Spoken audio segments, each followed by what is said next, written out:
सारा रा रा रा रा रा रा रा रा रा रा जगी जी सारा रा रा। वाह भाई वाह, वाह खिलाड़ी वाह। एक कियारी साग पात, एक कियारी गोभी। वाह भाई वाह, वाह खिलाड़ी वाह। एक कियारी साग पात, एक कियारी गोभी। भौजी के बहिन के लेके भागल धोबी, बोला हाय रे हा, होली है।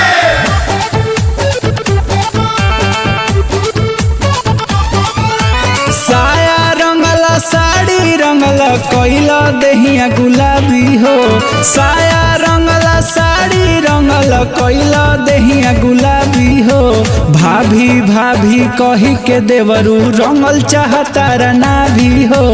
होली में पालाना बोके रंगल जाई ना भी हो। कतन मनैनी खूब समझैनी भइल बड़ा तब हावी हो। कतन मनैनी खूब समझैनी भइल बड़ा तब हावी हो। भाभी भाभी कही के देवरू रंगल चाहता रना भी हो। होली में पालाना बोके रंगल जाई ना भी हो।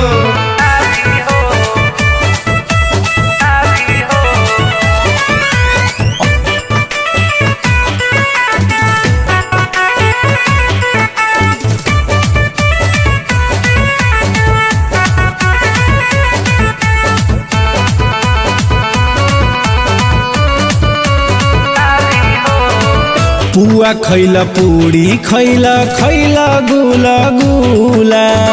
लला का कलरवा से नास देला झूला। नास देहब झूला हो, नास देहब झूला। पुआ खैला पूरी खैला खैला गुला गुला। लला का कलरवा से नास देला झूला। पीके तू ताड़ी देत बड़ा गारी झारा तारा नबाबी हो। पीके तू ताड़ी देत बड़ा गारी झारा तारा नबाबी हो। भाभी भाभी कही के देवरू रंगल चाहता रना भी हो।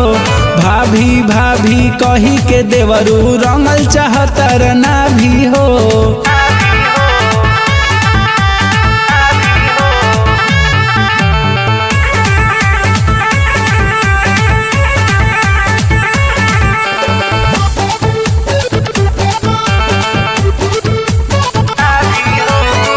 भैयो खाती जगह तनिका छोड़ी दे बाबू। परवीन देवरू राख दिलावा पकाबू।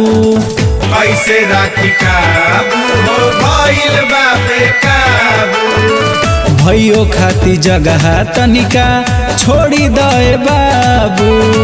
सरवन देवरू राख दिलावा पकाबू। कलू दीवाना कैसे करी माना मारा त सभे गाभी हो। कलू दीवाना कैसे करी माना मारा त सभे गाभी हो। भाभी भाभी कही के देवरू रंगल चाहता रना भी हो। भाभी भाभी कही के काहे रंगल चाहता रना भी हो।